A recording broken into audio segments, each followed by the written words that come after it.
Hey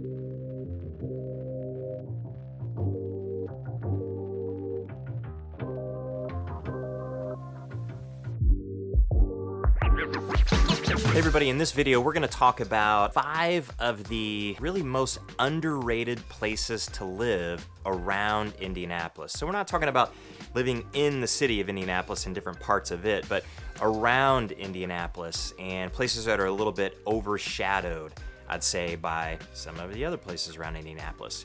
So stay tuned.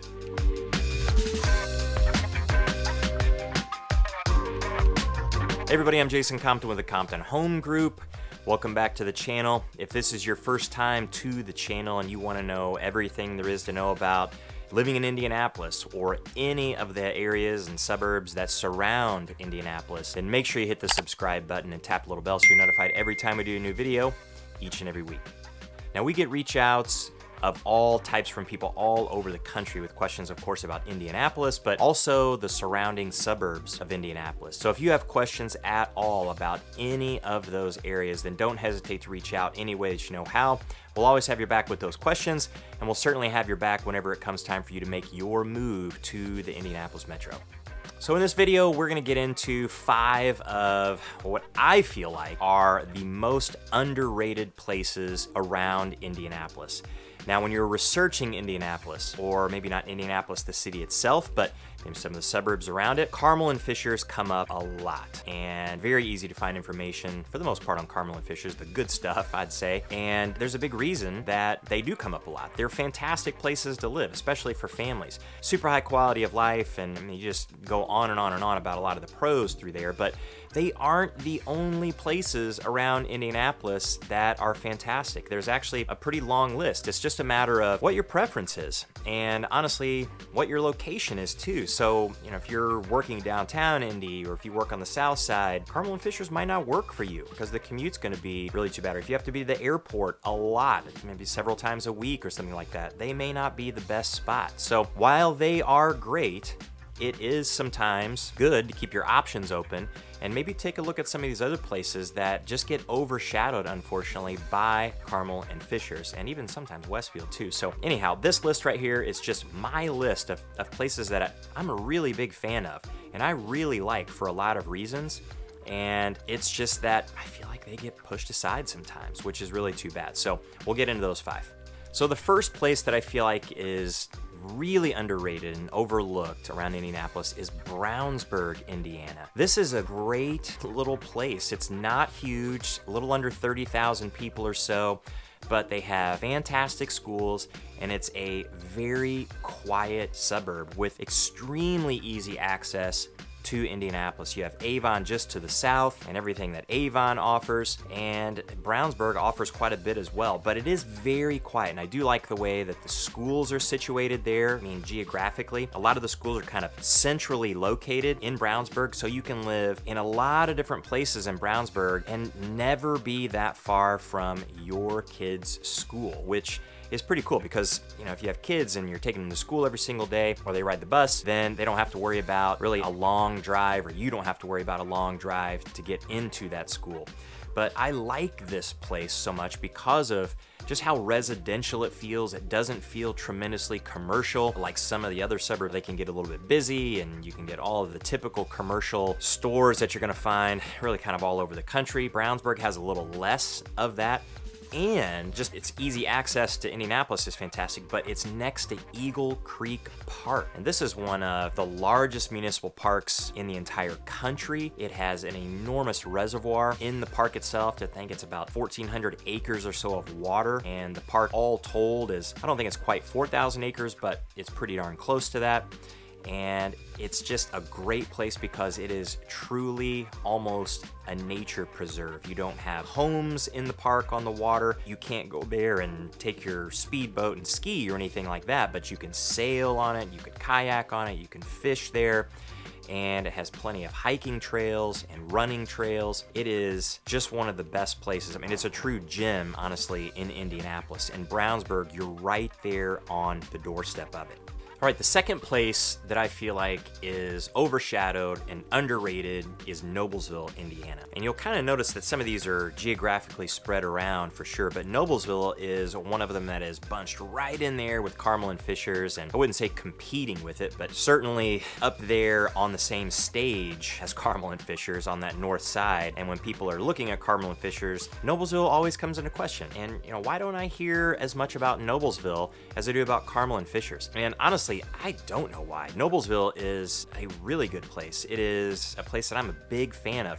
Noblesville doesn't really lack anything. It has really great shopping at Hamilton Town Center, which is a huge outdoor mall. A lot of other places don't have that, and if you don't like malls, well, so what? But it has that as an opportunity to take advantage of if you want to. It also has one of the biggest concert venues in the entire area. If big bands come to Indianapolis, they'll either go to Bankers Life Fieldhouse or they go to Lucas Oil Stadium, something like that, or Ruoff Music Center in Noblesville. It seats 25,000-30,000 people, so it is a big place out there in Noblesville. Plus, Noblesville has Morse Reservoir, which is something that's fairly equivalent to Geist Reservoir, a little bit smaller, but it's slightly quieter than what Geist is, but you can still go out there and ski, you can tube, you can jet ski, you can swim at Morse, you can put a kayak in. It's just an awesome reservoir. Plus, you could live on the water there. You can have luxury homes there. You can have a luxury home at a place like Sagamore Golf Club in the heart of Noblesville. Fantastic places there, so it's not like they don't have really nice things in Noblesville, because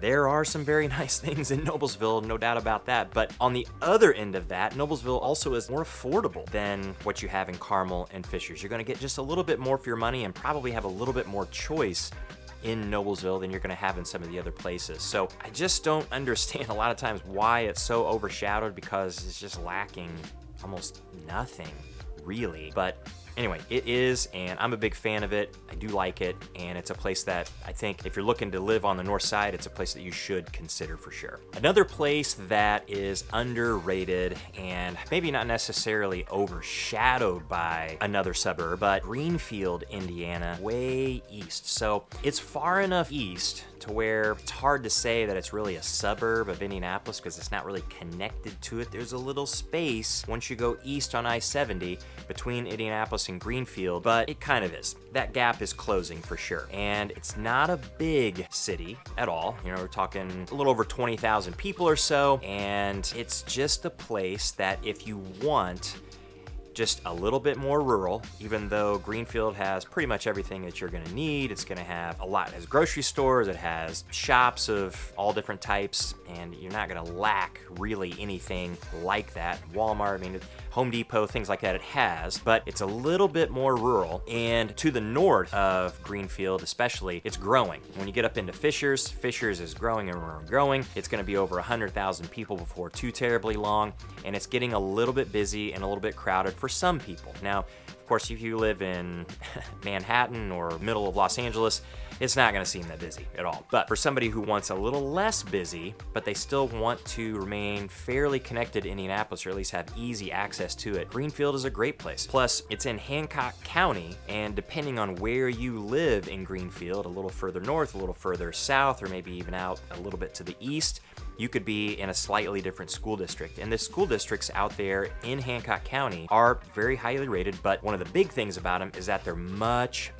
smaller.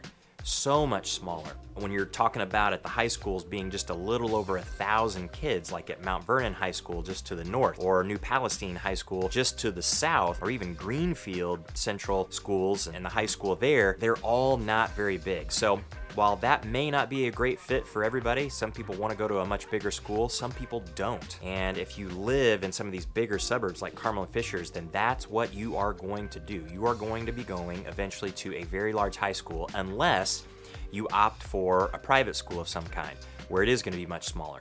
But the public school options around Greenfield, geez, there are plenty of them, and then just that size is great. Plus, Greenfield is affordable. So when you get back, once again, into Carmel Fishers, you're going to pay a whole lot more for your home than you will in a place like Greenfield. So if that eastern location is a place that's going to suit you very well, then Greenfield could be a really good option for you.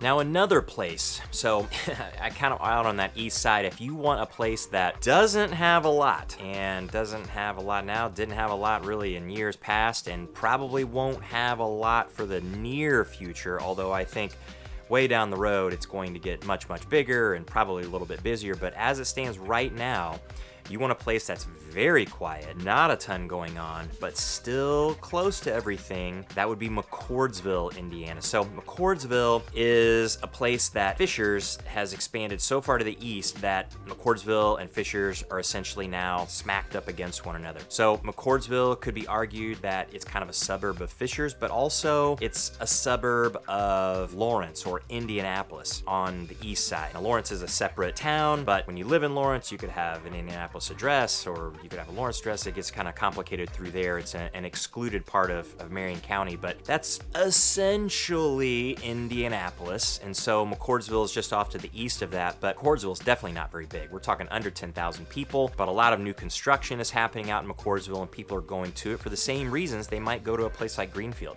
It's just that Indianapolis is a little bit too crowded for them, or just a little too happening, so traffic, whatever. But again, if you're used to something like Los Angeles, New York, it's gonna be nothing for you, or certainly not a big concern. However, Indianapolis can be a little bit busier, of course, than a place like McCordsville. And you get into McCordsville, you can get into more rural areas. You can get out there a little bit and feel like you're out there, but not really be out there.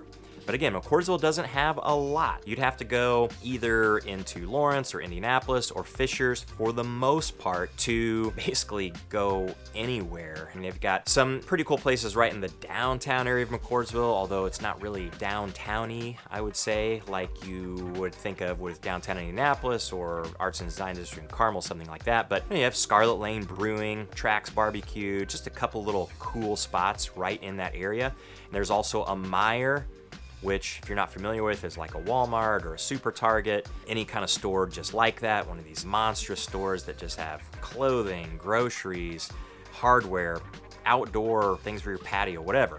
I mean, just lots and lots of things. It's kind of the catch-all. But there's a Meijer there in McCordsville. A lot of people think that is in Indianapolis, but technically it has a McCordsville address. So anyway, McCordsville, not terribly crowded at all, and could be a pretty good fit. I know a lot of people that like that, but they're still close to everything that they need with that more spread out rural feel.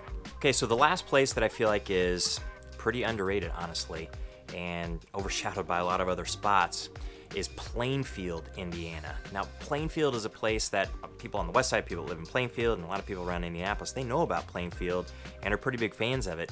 And I'm definitely a big fan of that area. It has a lot of things going for it, plus the location can be really, really good for a lot of people, especially if you work in the warehouse industry. I think close to 50% of all of the warehouse jobs around Indianapolis are located right there in Plainfield. It has a huge warehouse district, and they're all kind of bunched together, so it's not like if you're in Plainfield somewhere, you're just gonna see warehouses everywhere. They're gathered up pretty much in the same location. And the reason that most of them are there is because of its location to Indianapolis International Airport. And so if you need access to the airport quite often, it's a great place.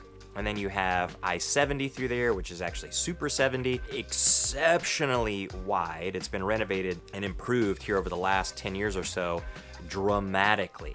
And there's almost never a big traffic jam or super heavy traffic that makes it difficult to travel through in that particular area. It is really, really nice. But that location near the airport is great for a lot of people. Plus the schools are extremely highly rated in Plainfield, and Plainfield itself has a lot to do. One of the biggest things that I do like about Plainfield is their trail system. So they've got a trail system that connects some of their old historic downtown, and old historic downtown is a really neat place. It's not very big, but it has a little bit to offer, but they do have some plans to improve that quite a bit over the next 10 years or so and make a true attraction for people to flock to from not just in Plainfield, but maybe around the area and maybe even into Indianapolis as well. But the trail system connects a lot of Plainfield with other parts of Plainfield. And it's not like Plainfield is exceptionally walkable. You can't just walk everywhere in Plainfield, park your car and be done with it. You can't do that. But you do have at least some accessibility by trail from one part to the other. And there aren't really a lot of places that can say that, even some access. Now, if you're on your bike, it makes it even better. So you could actually maybe bike from your house, use some trails, and get to another part of Plainfield. Not all of it again, but some of it. You do have some options, and the trail system there is being improved too. So it's really at its worst now, and it's pretty darn good at this point, and certainly a whole lot better than a lot of other places. Plus, they really have two city centers, or two town centers. They've got the old historic portion of Plainfield, and then you've got the shops at Perry Crossing. Now, the shops at Perry Crossing, it's just a really big outdoor mall. I think it's over 600,000 square feet, so pretty cool place for people in Plainfield to go and shop, but actually people in Indianapolis will go to Plainfield and the shops at Perry Crossing to do some shopping as well. And it's pretty commercial all around that because you've got US 40, the national road that goes right through there, and it's very commercial all the way through there. So if you live in Plainfield, you definitely don't live out in the middle of nowhere. You are near everything that you're possibly going to need outside of what Indianapolis has to offer and just the unique attractions that it has. But the shops at Perry Crossing also has some public events that occur through there too. So it's not just a shopping mall, outdoor mall that looks really cool and has a lot of variety. It has a little bit more going on than just that. So they're really trying to make it a city center and a place for people to gather for small festivals or just activities of all kinds of different variety, I guess, like an outdoor movie, things of that nature. So it is a cool place, very, very under the radar, unfortunately, across the country, it seems like. And it's a place that I think anybody looking, especially for a west side location, is a place that you should really consider. Plus, it is one of the more affordable suburbs that exist around Indianapolis. You're gonna get more for your money in Plainfield than you will in a lot of other places. So there you have it. There's a list of some of what I feel are very underrated, overshadowed places around Indianapolis. If you have questions about any of those places at all, or Indianapolis in general, or anywhere or in the Indy Metro, then don't hesitate to reach out. Any ways you know how. And until the next one, we'll see you later.